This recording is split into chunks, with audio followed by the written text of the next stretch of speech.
अच्छा जी, मैं अभी आपके साथ जो है वो स्क्रीन शेयर करता हूँ, फिर हम इसको जो है वो स्टार्ट करते हैं।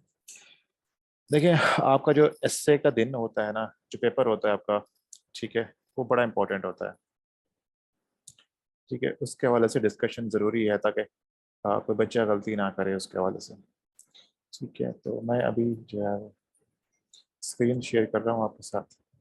1 मिनट। अच्छा जी, ये आपके सामने मैंने जो है वो आई होप कि आपको सबको जो है वो स्क्रीन शो हो रही है, ठीक है? मैं इसको ज़रा साइड पे कर लूँ।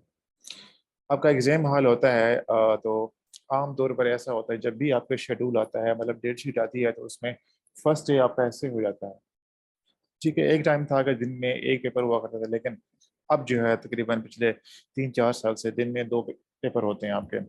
ठीक है, अब ऐसे का फर्स्ट टाइम भी हो सकता है, आपका सेकंड टाइम भी हो सकता है। इस मर्तबा मेरे ख़्याल से जो है वो अ, सेकंड टाइम हुआ था या शायद बल्कि फर्स्ट टाइम हुआ था। इस बार फर्स्ट टाइम हुआ था, हमारे टाइम सेकंड हुआ था। थोड़ा-सा मैं आपको अपनी स्टोरी जो है वो शेयर करता हूँ कि मेरे साथ ऐसे में क्या हुआ। ये किसकी वीडियो ऑन है कासिम आप वीडियो प्लीज़ ऑफ कर लें। ठीक है। मेरे साथ ये हुआ था कि हाँ जी, जो हमारा पेपर था तकरीबन सेकंड टाइम था, तकरीबन 1-2 पीएम, ठीक है? 2 बजे हमारा पेपर था और उससे पहले हमारा इंग्लिश का था, जो कि तकरीबन जो है वो 9 बजे से लेकर आपका जो है वो 9 एएम टू 12 पीएम था हमारा, ठीक है? उसके बाद ब्रेक थी और हमारी इसमें जो है वो इंग्लिश का पेपर हुआ है और आपको याद है कि हमारे टाइम जो इंग्लिश का पर्चा आया था बहुत मुश्किल था। तो जब मैंने पेपर को देखा और ज़ाहिर है सबसे पहले एमसीक्यूज़ आते हैं, मैंने एमसीक्यूज़ को देखा और तो मुझे फ़ील हुआ कि ये इस टाइम जो है वो कुछ बहुत ही बुरा होने वाला है हमारे साथ। तो बहुत ही मुश्किल पेपर उसने दे दिया है, ऐसे लफ्ज़ थे जो शायद कभी पढ़े भी नहीं थे। उसमें हार्डली 1 या 2 लफ्ज़ थे जो मुझे लगता है कि शायद मेरे ठीक हुए थे। तो मैंने किए उसके बाद जो है मैंने वो एमसीक्यूज़ कर लिए, उसके बाद वो वापस कर दिए, जब उसके 30 मिनट खत्म होते हैं वो ले लेते हैं आपसे। देन उसके बाद हमारा जो है वो सब्जेक्टिव पेपर मिल जाता है आपको। तो जब मैंने उस पेपर को देखा तो उसमें ट्रांसलेशन थी, इडियम्स थे, पेयर ऑफ वर्ड्स थे और तो मुझे ऐसा लगा कि ये शायद मेरा ऐसे ये जो इंग्लिश का पर्चा है वो फेल होने वाला है। तो मैंने ऐसे करना स्टार्ट किया, ठीक है? और उसके अंदर मैंने जो सवाल थे वो मैंने किए। पहले चीज़ें मुझे अच्छी आती थी, ज़ाहिर है पेयर ऑफ वर्ड्स होते हैं या इडियम्स होते हैं या पंक्चुएशन है या आपकी जो है वो करेक्शन होती है, वो आप पहले कर लेते हैं, मैं वही करता रहा हूँ। वो मैंने किया, रफ़ में मैं सारा पर्चा रफ़ में करता हूँ, रफ़ में किया उसके बाद ट्रांसलेशन मैंने स्टार्ट की, तो मुझे फ़ील हुआ कि जो फर्स्ट सेंटेंस है मुझे उसकी समझ नहीं आ रही और मैं बहुत डाउट में था कि इसको मैं क्या करूँ, इसको कैसे ट्रांसलेट करूँ? एंड में मैंने यही डिसाइड किया कि मैं इसको ट्रांसलेट ही नहीं करूँगा, क्योंकि मुझे ये लग रहा था कि ये सेंटेंस मुकम्मल नहीं है। तो मैंने उसको जो है वो बगैर फर्स्ट सेंटेंस को ट्रांसलेट किए मैंने जो है उसे किया और फिर जब मैंने उसे रीड करना स्टार्ट किया तो मेरे पास टाइम का इशू आ रहा था और एंड पे ऐसा होता है कि इंग्लिश के पर्चे में मैं हमेशा जो है वो 15-20 मिनट मेरे पास एक्स्ट्रा होते हैं, मैं हमेशा निकल जाता हूँ पहले ही। लेकिन इस बार जो हमारा था उसमें ये हुआ कि मैं मुझे एंड तक उसे नीट करने में बहुत मुश्किल पेश आ रही थी और मुझे लगा था कि अब चीज़ें मेरी जो है वो नीट नहीं हो सकती, ट्रांसलेशन भी रहती है, प्रेसी भी रहती है और ये चीज़ें मुझे बहुत परेशान कर रही थी और जब मैंने पर्चा उसे मुकम्मल किया, बहुत बुरी तरह से करके दे दिया और हम एग्ज़ाम हॉल से 12 बजे निकल गए।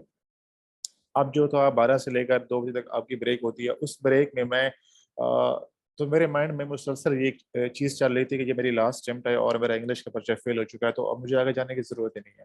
अगला जो है हमारा नेक्स्ट पेपर है वो ऐसे का है, तो मैंने कहा कि सोचा माइंड में कि मुझे अब ऐसे में बैठने की ज़रूरत ही नहीं है, क्योंकि मेरा जो है इंग्लिश है वो तो फेल हो चुका है।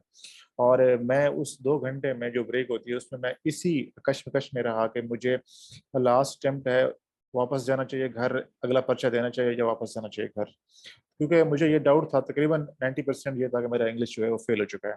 ठीक है? और मैं वो 2 घंटे बहुत मुश्किल से गुज़ारे, ना तो कुछ खाया गया, ना कुछ पिया गया और ना मैंने कुछ चीज़ें रिवाइज़ की। बस वो 2 घंटे मैं इंतहा की परेशानी में मैंने गुज़ारे। लास्ट टाइम पे आपको बता दूँ बंदा किस हालत में हो सकता है।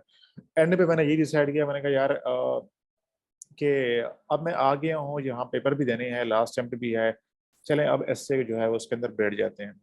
तो जब मैं वहाँ पे गया, एस्से दिया, जो टॉपिक था मुझे अच्छा लगा, मैंने उस पे लिखा और वो जब रिज़ल्ट आया तो वो जो है वो इंग्लिश भी पास हो गई और वो एस्से भी पास हो गया बड़े अच्छे स्कोर से।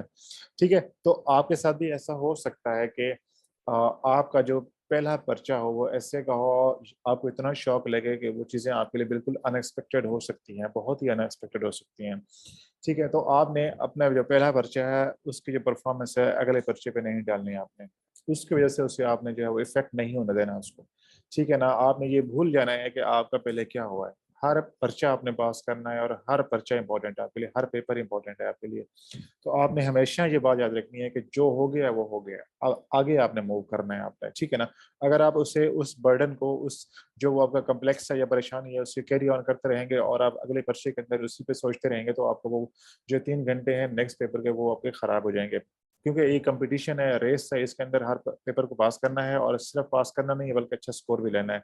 तो आपने हमेशा याद रखना है कि अगर कोई पर्चा बुरा हो जाता है या आपका एसे जो है वो एज़ एक्सपेक्टेड जैसे आप कर रहे थे वैसा नहीं होता, तो आपने परेशान नहीं होना, आपने चले जाना या आपका अगर पहला एग्ज़ाम आपका इंग्लिश का है और वो अच्छा नहीं होता तो आपने एस्से के पेपर पे उसको जो है वो असरअंदाज़ नहीं होने देना। जी, आपने ख़्याल रखना है। अब हम देखते हैं कि आपने जो है वो एस्से को अप्रोच कैसे करना है, वो अपने 3 घंटे कैसे करने हैं। हम ये फ़र्ज़ करते हैं कि आपका जो पेपर है वो तकरीबन 9 बजे स्टार्ट होता है, यानी कि फर्स्ट टाइम स्टार्ट हो रहा है आपका। 9 एएम जो है वो आपका पेपर स्टार्ट होता है, ठीक है? एग्ज़ैक्टली 9 बजे आपको जो है पेपर मिलना शुरू हो जाते हैं हर सेंटर के ऊपर। आपके पास 9 से लेकर 12 बजे तक टाइम होता है, 3 घंटे होते हैं, आपने वो 3 आवर्स कैसे यूज़ करना है ये बहुत इम्पोर्टेंट है, ठीक है ना? अब उसमें मैं ये कहता हूँ कि जो फर्स्ट 5 मिनट्स हैं, ठीक है? जो पहले 5 मिनट हैं वो आपने किस पे लगाने हैं, टॉपिक सिलेक्शन पे लगानी है, ठीक है ना? अब जब टॉपिक सिलेक्शन आप करेंगे तो उसमें कुछ चीज़ें हैं जो आपने हमेशा जो है वो याद रखनी है, उनको भूलना बिल्कुल नहीं है आपने। नंबर 1 जब भी आपके पास पेपर आएगा ऐसे का, उसमें पीएमएस में 6-7 टॉपिक होते हैं, सीएसएस में 10 टॉपिक होते हैं। आपने उस पूरे पेपर को शुरू से लेकर एंड तक आपने पढ़ना है, आराम से पढ़ना है उसको। अगर आपको कहीं पे कोई कीवर्ड नज़र आ जाए ऐसा जो आपका तैयार किया हुआ है और आपने उस पे जंप नहीं करना, बिल्कुल भी नहीं करना आपने। आपने वो तमाम टॉपिक्स को केयरफुली और आराम से पढ़ना है एक बार। 1 मिनट में आपको लग जाएगा, आप उसको 2 मिनट में पढ़ सकते हैं। उसके बाद जब आप उसे पढ़ लेंगे तो आपने उसमें शॉर्ट लिस्ट करने हैं टॉपिक्स और जब शॉर्ट लिस्ट करेंगे तो वो टॉपिक्स आपने शॉर्ट लिस्ट करने हैं जिसके ऊपर आपकी प्रैक्टिस है या उससे रिलेवेंट आपने ऐसे प्रैक्टिस किया है, उससे मिलता-जुलता आपने ऐसे प्रैक्टिस किया है। और नंबर 2 कि उसके ऊपर आप लिख सकते हैं, आपकी रिसर्च है, आपके पास जो है कुछ डेटा वगैरह है। ठीक है ना? कभी ऐसा टॉपिक जो बहुत आसान है, आपको लगता है कि बहुत आसान टॉपिक है लेकिन उसके ऊपर आपने कभी ऐसे नहीं लिखा, उसे आपने चूज़ नहीं करना। वहाँ 1-2 सफ़ा लिखने के बाद आप खाली हो जाएँगे, आप ब्लैंक होगा, आपके पास लिखने के लिए कुछ भी नहीं होगा। तो आपने हमेशा उस रास्ते पे चलना है जिससे पहले आपकी प्रैक्टिस की हुई है, ठीक है ना? मैंने मिसाल दी थी शुरू में कि आप जब फॉर एग्ज़ाम्पल मुल्तान से इस्लामाबाद जा रहे हैं, 2 रास्ते हैं। एक रास्ता वो है जिसके ऊपर आपने ऑलरेडी जो है वो सफ़र किया है, एक रास्ता बिल्कुल नया है। तो आपने उस रास्ते पे जाना है जिस पे सफ़र किया हुआ है आपने। आपने कोई रिस्क नहीं लेना आपने, ठीक है? तो आपने वो टॉपिक लेनी है जिसकी प्रैक्टिस है, जो आप उस आपके एरियाज़ में आते हैं, जिस पे वो रिसर्च है, क्योंकि आपने सिर्फ़ पास करना है ऐसे। अब आपने 3 टॉपिक फॉर एग्ज़ाम्पल हम ये करते हैं कि आपने 3 टॉपिक सिलेक्ट किए हैं। अब 3 में से ज़ाहिर है आपने जो है वो 1 करना है, तो अब आपने इसको शॉर्ट लिस्ट करना स्टार्ट कर देना है। 3 लेने हैं, 2 लेने हैं, जो भी लेने हैं, 4 लेने, 3 लेने। बट मैंने 3 लिए थे, उसके बाद मैंने उसको 2 किया। अब आपने जब 3 ले लिए, हम ये फर्ज़ करते हैं आपने 3 लिए। अब आपने 2 करने हैं। अब उसमें से आपने देखना है कि उसमें से बेस्ट आपका कौन-सा है। लाइक मैंने जब 3 टॉपिक लिए तो उसके बाद मेरे पास जो 2 ऑप्शन बचे थे वो था ग्लोबलाइज़ेशन का और जेंडर इक्वालिटी का। तो मैंने कंपैरिज़न किया कि मेरे पास जेंडर इक्वालिटी के ऊपर जो है नॉलेज अच्छा है, रेफरेंसेस भी हैं, डेटा भी है, प्रैक्टिस भी है। जो ग्लोबलाइज़ेशन है उसमें मेरी रिसर्च अच्छी है, मेरे पास रेफरेंस के लिए चीज़ें कम हैं लेकिन उसमें प्रैक्टिस भी नहीं है मेरी। तो मैंने उस टॉपिक को लिया जिसमें मेरी प्रैक्टिस थी, तो मैंने जेंडर इक्वालिटी को ले लिया। तो आपने भी शॉर्ट लिस्ट करने हैं, उसके बाद 2 पे फिर एंड के ऊपर आपने एक टॉपिक लेना है जिसके ऊपर आप आराम से लिख सकते हैं। टॉपिक को समझ लेना है कि उस टॉपिक का मतलब क्या है। यानी कि वो आर्गुमेंटेटिव है, डिस्क्रिप्टिव है, उसमें क्या पूछा जा रहा है, वो आप इस चीज़ के बारे में बिल्कुल क्लियर होंगे। ठीक है ना? अगर आप टॉपिक में कन्फ्यूज़्ड हैं, आपको लगता है कि इसमें आप क्लियर नहीं हो रहे या आपको एक बात समझ नहीं आ रही, कुछ ऐसा वर्ड है जिसके आपको जो है उसका मतलब क्लियर नहीं हो रहा या आपको उस एस्से की डायरेक्शन समझ नहीं आ रही, तो आप उसे बिल्कुल नहीं लेंगे आप उसको, ठीक है ना? तो ये सारी चीज़ें आपने देखने के बाद आपने टॉपिक सिलेक्शन करनी है। पहले 5 मिनट में आपने जो है टॉपिक अपना सिलेक्ट कर लेना है। उसके बाद जो नेक्स्ट 35 मिनट्स होते हैं, जो नेक्स्ट 30 मिनट्स होते हैं ना, ठीक है ना? तो उसके अंदर आपने क्या करना है, रफ काम करना है, ठीक है?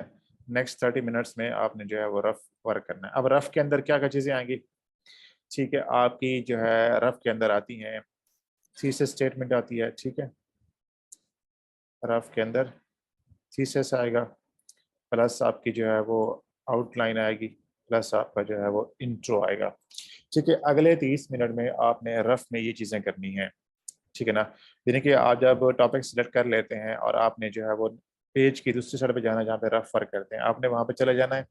वहाँ पे आपने स्टेटमेंट ऑफ टॉपिक लिखनी है, उसे चेंज करना है, बदलना है, जो भी करना है उससे एडजस्ट करना है वो आप करें उसके अंदर।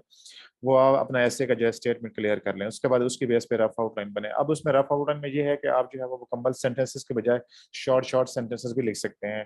टाइम कम होता है तो आपने जो है वो मुकम्मल करने के बजाय आप उसे शॉर्ट में भी लिख सकते हैं, बट आपने माइंड में रखना है कि आप इस पॉइंट में क्या लिखना चाहते हैं। जब आप आउटलाइन बना लेंगे, स्टेटमेंट कर लेंगे, उसके बाद आपने इंट्रोडक्शन को भी एक बार रफ में लिख देना है। ठीक है ना, इंट्रोडक्शन को एक बार लाजमी रफ में लिखना है आपने। जब ये 3 चीजें कर लेंगे तो आपके पास तकरीबन 35 मिनट्स आपके चले जा चुके होंगे, आपके 35 मिनट खत्म हो चुके हैं आपके। अब आपके पास जो है वो 2 घंटे हैं और आपके पास 25 मिनट्स हैं। इस टाइम के अंदर आपने अपना ऐसे मुकम्मल करना है। अब आपने जो है वापस जाना है अपनी किस के ऊपर जहाँ से आपने ऐसे स्टार्ट किया, अपना टॉपिक लिखना है, क्वेश्चन टॉपिक लिखें, बस उस क्वेश्चन नंबर लिखने की जरूरत नहीं है, टॉपिक लिखें उसका। जैसे मैं आपको समझाया आउटलाइन बनाने का स्टाइल। ठीक है, आप आउटलाइन की हेडिंग दें, उसके बाद इंट्रोडक्शन, स्टेटमेंट ऑफ टॉपिक, और इसी तरह आप अपना जो है वो आउटलाइन को लिख सकते हैं। आप ये भी कर सकते हैं कि आउटलाइन को एंड के ऊपर आप नीट कर लें। ठीक है, लेकिन आपने स्पेस छोड़नी होती है। अगर आपका 2 सफ़े की आउटलाइन है तो 2 सफ़े छोड़ दें, 3 सफ़े की 2.5 सफ़े की जा रही है तो 3 सफ़े छोड़ दें आप। तो आपने स्पेस अगर चाहें तो एंड के ऊपर भी आप आउटलाइन को जो है वो नीट कर सकते हैं, लेकिन मैं इसको प्रेफर करता हूँ कि मैं शुरू में कर लूँ इसको। ठीक है, अगर इसमें आप लोग अनईजी फील करते हैं, अनकंफर्टेबल है, तो अब एंड पे कर लें आप इसको। ठीक है ना, जैसे आपके लिए आसानी हो। उसके बाद आपने इंट्रोडक्शन जो आपने सेम लिखा था सेम टू सेम उठा के आपने यहाँ पे लिखना है, उसे नीट करना है। उसके बाद अपने बॉडी के पैराग्राफ स्टार्ट कर देने हैं। जब बॉडी के पैराग्राफ्स आप करेंगे तो उसके अंदर ऐसा हो सकता है कि किसी पैराग्राफ में आपके पास रेफरेंस कोई चीज़ ना आ रही हो, क्योंकि ना तो आप बहुत ज़्यादा सोचने पे टाइम लगा सकते हैं, ना आप बहुत ज़्यादा वेट कर सकते हैं, क्योंकि टाइम जा रहा होता है और आपने अपना ऐसे मुकम्मल करना होता है। तो अगर किसी पैराग्राफ में कोई रेफरेंस नहीं आ रहा तो आप परेशान ना हो, आप चले जाएं, बट कोशिश करनी है कि जो शुरू वाले पैराग्राफ्स हैं वो ऐसे लिखें जिसके अंदर आपके पास रेफरेंस हो। कम से कम आपके 2 से 3 पैराग्राफ ऐसे हों जिस किसी में कोटेशन आ रहा हो, किसी में बुक का हवाला हो, किसी में केस स्टडी हो, कोई एग्जांपल आ रही हो। उसके बाद दरमियान में एक आध पैराग्राफ आप छोड़ दें जिसमें अगर आपको लगता है कोई रेफरेंस नहीं है तो आप उसको जो है वो छोड़ देते हैं। उसके अंदर आप वैसे लिख लें आप उसको। ठीक है, आर्गूमेंट्स अच्छे करके दे दें। देन आप उसके बाद 2-3 पैराग्राफ्स में कुछ चीज़ें डाल दें। तो ओवरऑल एक आपका जो 15 से 18 ऐसे पैराग्राफ्स का ऐसे है, उसके अंदर 3 से 4 बुक्स के हवाले होने चाहिए। ठीक है, 3 से 4 एग्जाम्पल्स होने चाहिए, 1-2 कोटेशन होना चाहिए, और इसी तरह जो है वो रेफरेंसेस, किसी रिपोर्ट का हवाला हो, किसी इदारे की रिसर्च रिपोर्ट का हवाला हो, किसी रिसर्च पेपर का हवाला हो, एग्जाम्पल, ये सारी चीज़ें आपने जो है वो अपने उसके अंदर रखनी है। देन आपने जो है वो एंड के ऊपर इंट्रोडक्शन मुकम्मल करना है, सॉरी जो कंक्लूजन है वो आपने लाजमी मुकम्मल करना है। ठीक है ना, मैं आपको बताऊं कि अगर किसी बच्चे के 38, 35, 37 नंबर आ रहे होते हैं तो इसका ये मतलब होता है कि तकरीबन उनका जो आप यूँ समझें कि जो उनका कंक्लूजन है वो मुकम्मल नहीं हो पाता, वो उसको मुकम्मल नहीं कर सकते, उसका टाइम ख़त्म हो जाता है और उसको जो है वो इनकम्प्लीट अपना ऐसे छोड़ के आते हैं, और जिसका भी ऐसे इनकम्प्लीट है वो फेल हो जाता है। ठीक है, तो आपने इंट्रोडक्शन, सॉरी जो कंक्लूजन है उसे भी आपने मुकम्मल करना है, और एंड के ऊपर जो है वो आपने कोशिश करनी है कि अपने एस्से को एक बार प्रूफ रीड लाजमी करें, प्लीज़ लाजमी प्रूफ रीड करें, आउटलाइन से लेकर कंक्लूजन तक। जहाँ पे आपको लगता है कि कोई स्पेलिंग की मिस्टेक छोटी छोटी ग्रामर की है उसे आप ठीक करें, फुल स्टॉप की है, पंक्चुएशन की है, कैपिटलाइजेशन की है, कोई फैक्ट आपने गलत कर दिया है, कोई सेंटेंस थोड़ा बहुत आप चेंज करना चाहें वो आप कर सकते हैं, लेकिन बहुत ज़्यादा हर पेज के ऊपर या बहुत ज़्यादा ओवर राइटिंग या कटिंग नहीं करनी है आपने। ठीक है ना, जो छोटी छोटी चीज़ें हो सकती हैं आप उसे कर सकते हैं तो ये आपका 3 घंटे का है, तो इसमें आपने जो है वो पहले 5 मिनट में टॉपिक सिलेक्शन करनी है, अगले 30 मिनट में आपने जो है वो क्या करना है, अपना रफर करना है जिसमें आपकी स्टेटमेंट ऑफ टॉपिक है, आउटलाइन है और इंट्रोडक्शन है। उसके बाद अगले 2 घंटे और 20 मिनट में आपने एस्से को मुकम्मल करना है, और आखिरी 5 मिनट में 7 मिनट में आपने उसको प्रूफ रीड करना है। जब आप उससे पेपर वो छीने तब आपने उसको देना है। ठीक है ना, अपना ऐसे मुकम्मल करना है, हर हवाले से तसल्ली करके आनी है आपने। ये आपका सबसे मोस्ट इम्पोर्टेंट एग्जाम होता है। ठीक है, हमारे उस्ताद कहते हैं कि जो CSS है उसमें पेपर तो 11 होते हैं लेकिन इम्तहान एक होता है, और वो ऐसे का होता है, तो आपने वो इम्तहान फेल नहीं करना किसी हाल में भी। अगर आप यही पेपर पास कर लेते हैं, यही पेपर, तो तकरीबन 98% चांस है कि आप जो है वो निकल जाते हैं यहाँ से। ठीक है, तो आपने इसके ऊपर जो है वो इसको सीरियस लेना है, सिर्फ इसको आपने पास करने का माइंड रखना है कि इसको फेल नहीं होने देना आपने। अगर आपका ये माइंड सेट बन जाएगा ना आज से, तो आप ऐसे में फेल नहीं होंगे आप। ठीक है इसके हवाले से कोई सवाल हो तो पेपर के हवाले से, एग्जाम डे के हवाले से, तो वो आप पूछ सकते हैं। ठीक है, 10 मिनट में। यार अब्बास, मैंने ये महसूस किया कि आपको ये बहुत फियर है, बहुत खौफ है, क्यों है ऐसा खौफ?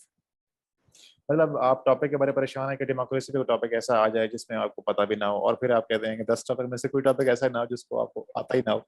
क्यों, ऐसा क्यों है यार? मतलब इतना पेसिमिज्म क्यों है? ठीक है ना, इसका जवाब वही है हमेशा। देखें, जिस बंदे की तैयारी है, आप लोगों ने इस सेशन में प्रैक्टिस की है, इसके बाद भी आप करेंगे, तो आप इस काबिल होते हैं कि आपको ऐसे लिखना तो आता है ना। इस स्टेज पे आपको ऐसे लिखना सबको आता है कि आप ऐसे, ठीक है। ठीक है, ऐसा नहीं है कि आप ब्लैंक जाएंगे या आपका ऐसे का पेपर ब्लैंक जाएगा, बिल्कुल पॉसिबल नहीं है। ठीक है ना। अब उसके अंदर आपने वो टॉपिक ढूंढना है जिसके ऊपर आप लिख सकते हैं। ठीक है ना, जिसके ऊपर आप लिख सकते हैं, जिसके ऊपर आप ऐसे अटेम्प्ट कर सकते हैं। ठीक है ना। करेक्शन कैसे करनी होती है, मैं आता हूँ उसकी तरफ भी। देखें, जो आपने करेक्शन करनी है, पूरे सेंटेंस को नहीं करना आपने। ठीक है, कोई एक आध लफ्ज होता है तो उसको जो है वो आप उसके ऊपर कर लें, छोटा सा जो है वो, ठीक है ना, उसके ऊपर लिख लें आप उसको। उसको कटिंग ना करें, बेहतर है। छोटा सा उसके लफ्ज ब्रैकेट लगा के उसे क्रॉस कर सकते हैं, उसके ऊपर भी लिख सकते हैं। ठीक है, या अगर आपको लगता है कि कोई नंबर है, कोई फिगर है, कोई फैक्ट है, वो हो सकता है तो उससे आप जो है वो पेन से मार्कर मार्कर से अपडेट कर दें, ताकि वो जो है क्लियर हो जाए उससे। जो भी आप कर सकते हैं, ठीक है। बस आपने जो है वो खूबसूरती का ख्याल रखना है, प्रेजेंटेशन आपके ठीक होनी चाहिए। तो अब आज आपने प्रैक्टिस करनी है यार। ठीक है ना, अपने इस फियर को खत्म करो। ये जो आपका फियर है ना आपके अंदर, इसको खत्म करो प्लीज। इसका हल ये है कि आप लिखो, जितना ऐसे प्रैक्टिस कर सकते हो काम करो इस पे।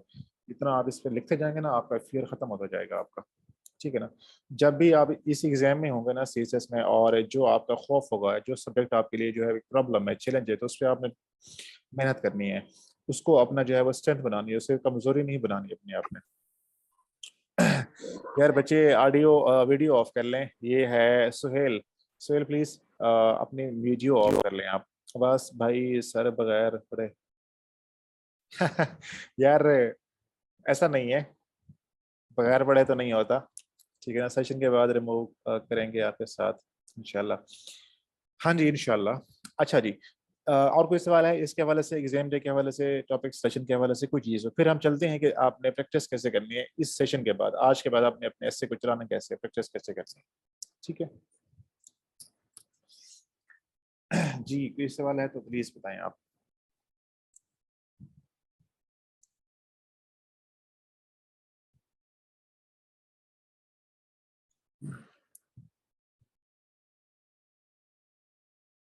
यार अब्बास, स्पष्ट तो ना बोला करो। ठीक है ना। बाकी लोग भी देख रहे होते हैं तो पता नहीं चलता कि आप क्या बात कर रहे हो। अच्छा जी, हम चलते हैं कि आपने जो है वो इस सेशन के बाद अपनी प्रैक्टिस कैसे करनी है। अभी आपके जो है वो तकरीबन 2 से 3 ऐसे होंगे फुल, और एक आपका मॉक भी रहता है मेरे पास। तो आज एक टॉपिक मैं आपको असाइन करूंगा, जिसकी सबमिशन जो है वो आज 29 या 30 आपकी जो है वो, हम यूँ कर लेते हैं, एमपीटी की जो है वो डे होगी, यानी कि 2 तारीख को आप जो है उसका सबमिशन करवाएंगे, ताकि आप एमपीटी से फ्री होके आ जाएं और शाम को ऐसे कर लें। उसके बाद आपका जो नेक्स्ट टेस्ट है वो 3 तारीख को उसकी सबमिशन होगी, और हम 4 तारीख को आपका मॉक कर लेंगे, और 5 को इंशाल्लाह आपको चेक वापस मिल जाएंगे वो। ठीक है। अच्छा जी, तो अब ये है कि आपने, हम ये फर्ज करते हैं कि आपने जो है वो सारे ऐसे यहाँ से कर लिया, मॉक भी कर लिया, उसके बाद आप जो है वो एमपीटी भी दे चुके हैं। अब आपने अपनी तैयारी को जो है वो स्पीड अप करना है, बाकी सब्जेक्ट्स लाने हैं, अपना एससे भी है, और उसकी तैयारी कैसे करनी है, अब इस चीज़ को बिल्ड ऑन, इसके ऊपर जो है आपने कैसे कैपिटलाइज ऑन करना है। देखिए, मैं हमेशा बच्चों को एक मशवरा देता हूँ कि अपने एस्से को कभी नहीं छोड़ना आपने। ठीक है ना, एस्से एक स्किल की तरह होता है। ठीक है ना, अगर आप इसे 10 दिन भी छोड़ेंगे, 20 दिन भी छोड़ देंगे ना, तो उसके बाद आपको फिर लिखने में मुश्किल आएगी। मतलब ऐसे बच्चे आते हैं कि वो एक साल पढ़ते हैं, अगले साल फिर मेरे से पढ़ने दोबारा आते हैं। क्यों? इसलिए कि वो प्रैक्टिस नहीं करते, तो उनको भूल जाता है, ऐसे स्ट्रक्चर ही भूल जाते हैं उनको। अब आप इस स्टेज पे हैं कि आपने इतने ऐसे लिखे हैं कि आप अगर आंखें बंद करके भी ऐसे करेंगे ना, तो आपके स्ट्रक्चर की गलती नहीं होगी आपकी। ठीक है ना। तो इसी को आपने जो है वो आगे इम्प्रूव करना है, नेक्स्ट लेवल पे उसको लेके जाना है, एडवांस लेवल पे लेके जाना है। अब उसका स्टाइल ये है कि आप हफ्ते में एक ऐसे करेंगे इनिशियली। ठीक है ना, हफ्ते में, लाइक अगर आपका जो है वो अक्टूबर है, नवंबर है, दिसंबर है, ये 3 महीने आप हफ्ते में एक ऐसे करेंगे, तो तकरीबन आपके पास जो है वो 12 ऐसे बन जाते हैं। अब इसका स्टाइल क्या होगा, उसमें यह है कि आपने एक हफ्ते के लिए एक थीम उठाना है। ठीक है। अभी हमने टॉपिक वाइज किया, अब आपने जो है वो थीम वाइज तैयारी करनी है इस सेशन के बाद। फॉर एग्जांपल, आपके पास इकोनॉमी का थीम है, पाकिस्तान की इकोनॉमी है तो उसके ऊपर आपने तैयार करने बेसिक चीज़ें कि पाकिस्तान की इकोनॉमी का स्टेटस क्या है इस टाइम जो है हमारे इंडिकेटर्स क्या शो कर रहे हैं, उसमें क्या जो है मेजर फैक्टर्स हैं, क्या प्रॉब्लम्स हैं, क्या उसके सॉल्यूशंस हैं, उसके इफेक्ट्स क्या हो रहे हैं। आप उसमें इन्फ्लेशन पे बात कर सकते हैं, इनफॉर्मल इकोनॉमी है उसको आप देख सकते हैं, आईएमएफ के साथ पाकिस्तान की इकोनॉमिक जो एक चल आ रहा है उसका जो है आप कह सकते हैं कि ताल्लुक उसके ऊपर भी देख सकते हैं। ठीक है ना। ओवरऑल जो है वो आप रशिया यूक्रेन वॉर है उसका पाकिस्तान की इकोनॉमी के ऊपर इम्पैक्ट को आप देख सकते हैं। देन चाइना और यूएसए के जो कन्फ्लिक्ट है उसका पाकिस्तान की इकोनॉमी पे ओवरऑल आपने जो है इकोनॉमी को हर हवाले से तैयार करना है। इसको नेट से तैयार करें, कोई रिसर्च पेपर है वो तैयार करें आप। 5 से 6 दिन आपने जो है वो इसके ऊपर रोजाना के बेस पे कुछ ना कुछ पढ़ना है और उन चीज़ों को नोट करना है। जो आर्गूमेंट्स इंपॉर्टेंट होंगे आप उसको नोट करें, कोई डेटा आएगा उसको नोट करें, कोटेशंस आती है नोट करें, किसी बुक का हवाला है उसे नोट करें। आप यहाँ पर फॉर एग्जाम्पल आपने जो है वो एक टॉपिक थीम तैयार किया और उसको 10 पेजेस के ऊपर आपने नोट्स बना लिए उसके रफ में। ठीक है, उसके अंदर आपके पास सारी चीज़ें आ गई। अब आपने उसके ऊपर एक टॉपिक लेना है। आप टॉपिक खुद से भी बना सकते हैं, किसी के मॉक से उठा सकते हैं, कोई इस पास्ट पेपर में से अगर आपको एक्सपेक्टेड आपको लगता है कि ये आ सकते हैं तो वो भी लिख सकते हैं। या अगर आप किसी उस्ताद के साथ अटैच है, मेंटोर के साथ, एसए के टीचर के साथ, तो उनसे भी आप टॉपिक लिख सकते हैं। उस थीम के ऊपर आपने एक टॉपिक लेना है। उस नॉलेज को, इस इंफॉर्मेशन को जो आपने रिसर्च की थी उसको यूज करते हुए आपने एक दिन लगा के पूरा आपने ऐसे करना है उसके ऊपर। अब उसमें 4 घंटे लगाए, 5-6 घंटे जितने भी लगाए, आपने एक दिन में जो है अपना ऐसे करना है। एक दिन फिक्स कर लें कि मैंने इस दिन ऐसे करना है हफ्ते में। उस दिन आप उस नॉलेज को इस्तेमाल करते हुए ऐसे लिखें और उसको जो है वो सर को भेज दें और उसकी वैल्यूएशन करवा लें आप। ठीक है, उसकी वैल्यूएशन से क्या होगा कि आपकी जो स्ट्रक्चर है वो तो पहले ठीक हो चुका है। अब लैंग्वेज पे काम हो जाएगा आपका, कंटेंट पे काम होगा, टॉपिक हैंडलिंग पे काम होगा, पैराग्राफ्स कैसे मैच्योर हो सकते हैं, यूनिफॉर्म कैसे लुक आ सकती है। फिर ये कि आपने जो है वो अभी आप लोगों ने फुल लेंथ से किसने नहीं किया, कम बच्चों ने किया, तो अब अपने फुल लेंथ से पे जाना है। ठीक है, फुल लेंथ से करने में कितना टाइम लगता है, उस टाइम को कैसे आप जो है कम कर सकते हैं, अपनी स्पीड को बेहतर कर सकते हैं, क्या चीज़ें गलतियां होती हैं, वो सारी चीज़ें जो है आपकी वैल्यूएशन से बेहतर होंगी। इसी तरह वो जो गलतियां आपके सामने आएंगी फीडबैक, वो आपने अगले हफ्ते के जो एस्से है उसके अंदर आपने बेहतर करना है, उन गलतियों को अवॉइड करना है। तो आप इसी तरह इस प्रैक्टिस को कंटिन्यू करेंगे। एक हफ्ते में एक थीम ले लिया, इकोनॉमी पे ले लिया, अगला ऐसे जो है आपने वुमेन पे ले लिया, फेमिनिज्म पे, देन क्लाइमेट चेंज पे आपने टॉपिक उठा लिया, देन आपने जो है वो जियो इकोनॉमिक्स पे उठा लिया, आर्टिफिशियल इंटेलिजेंस पे उठा लिया। ठीक है, इसी तरह जो है वो आपके पास गवर्नेंस है, उसके अलावा पॉलिटिक्स पे है। जितने भी आप कर सकते हैं आपने कोशिश करनी है, ये आपने कम से कम दिसंबर तक इस तरह करनी है। मेरे पास ये होता है कि जो बच्चे इस सेशन से निकलते हैं ना मेरे पास 1 मंथ के बाद, उसमें से कुछ कंटिन्यू करते हैं मेरे साथ। मैं उनको जो है वीकली असाइनमेंट देता हूँ, जिससे आपको समझाया इसी तरह कि मैं उनको टॉपिक दे दूंगा, थीम दे दूंगा। ठीक है ना। फॉर एग्जाम्पल मैं आपको जो है वो शो करता हूँ कि अगर मेरे पास कोई पड़ा हुआ है इसका यहाँ पे लेट मी सी के यहाँ पे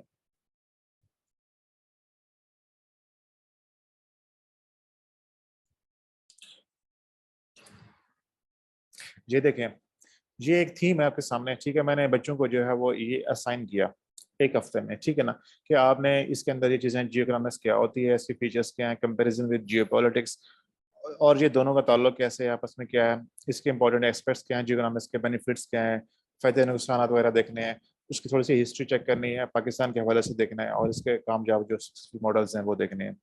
आपने ये 5-6 दिन में तैयार करना है। उसके बाद मैं इसको टॉपिक बना के दूंगा इसके ऊपर, और वो मुझे चेक करेंगे, सेंड करेंगे, और मैं उसको चेक करके वापस करूंगा। फिर अगले हफ्ते के लिए जब वो एक ऐसे कर लेंगे, तो जैसे वो ऐसे सबमिट कराएंगे तो उसको अगला जो है थीम मिल जाएगा। तो वो 5-6 दिन उसको जो है तैयार करेंगे, और अगले 1 से 2 दिन में उनको जो है वो ऐसे जगह को मिल जाएगा। तो वो गलतियां फिर उसको बेहतर कर सकते हैं।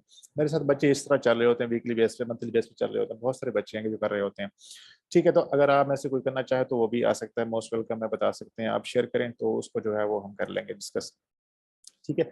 देन जब आपका जो है दिसंबर खत्म हो जाएगा तो उसके बाद अगर आप देखेंगे आपको जो है वो तैयारी का लेवल क्या है। ठीक है, अगर आपको लगता है कि ऐसे की तैयारी जो है वो अच्छी जा रही है, कम आप जो है वो कन्वीनियंट हैं, कॉन्फिडेंट हैं, सारी चीज़ें ओके हैं, तो उसी प्रैक्टिस को कंटिन्यू करना है। ठीक है ना, वीकली बेस वाली। अगर आपको लगता है कि अभी ऐसे में जो है वो इश्यूज हैं, कमजोरी हैं, तो उस पर आप स्पीड बढ़ा दें, उस पर काम बढ़ा दें। लाइक हफ्ते में 2 ऐसे कर लें, 3 ऐसे कर लें आप। एंड पे जो है वो आपका लास्ट वीक होता है, मैं बच्चों को करवाता हूँ मैराथन के, रोजाना का एक ऐसे होता है। ठीक है, उसका जो है वो ऐसे में तो हेल्प होती है, लेकिन जो बाकी सब्जेक्ट्स हैं उसके अंदर भी उनको फायदा हो रहा होता है। तो अगर उसमें भी आप आना चाहेंगे तो उसकी जो है वो मैं ऐड शेयर करूंगा। वो बिल्कुल एंड के ऊपर होता है। या अगर ऐसा हो कि बच्चे ज्यादा हो जाए तो फिर इसमें 2 हफ्तों में कर लेता हूँ। लास्ट टाइम भी ऐसे किया, अगर 10 बच्चे मेरे पास पहले आ गए, 10 बाद में थे, तो मेरे लिए 10 से ज़्यादा मैनेज करना मुश्किल हो जाता है। रोज़ाना के बेस पे हर एक का एक ऐसे आ रहा होता है और उसको चेक करना, फुल एड्रेस से वापस करना, वो बहुत हेक्टिक हो जाता है। तो इसको मैं 2 हफ्तों के अंदर भी कर लेता हूँ। तो मैं इसको इंशाल्लाह तकरीबन जो है वो 15 जनवरी है, तब से जो है इसको मैं ऑर्गेनाइज़ करूँगा, तो वो भी आपसे जो है वो शेयर कर दी जाएँगी चीज़ें। तो ये है आपकी ओवरऑल जो आपने अपनी इस सेशन के बाद अपनी एस्से की तैयारी है, उसे आपने कैरी ऑन करना है। एस्से बिल्कुल छोड़ना नहीं है, इस पे अपने काम करते रहना है। अगर कोई बच्चा ये समझता है कि इस सेशन से उनका एस्से ठीक हो चुका है और वो इसी से पास कर लेंगे, बिल्कुल आपने इस जो है वो खुशफ़हमी में नहीं रहना, ठीक है ना? आपने रिस्क बिल्कुल नहीं लेना, आपने जो है वो इस चीज़ पे जो है कॉम्प्रोमाइज़ नहीं करना, अपनी तैयारी को कंटिन्यू करना है, बेहतर करना है आपने। ठीक है जी। अब कोई सवाल है यहाँ पे तो आप लोग पूछ सकते हैं।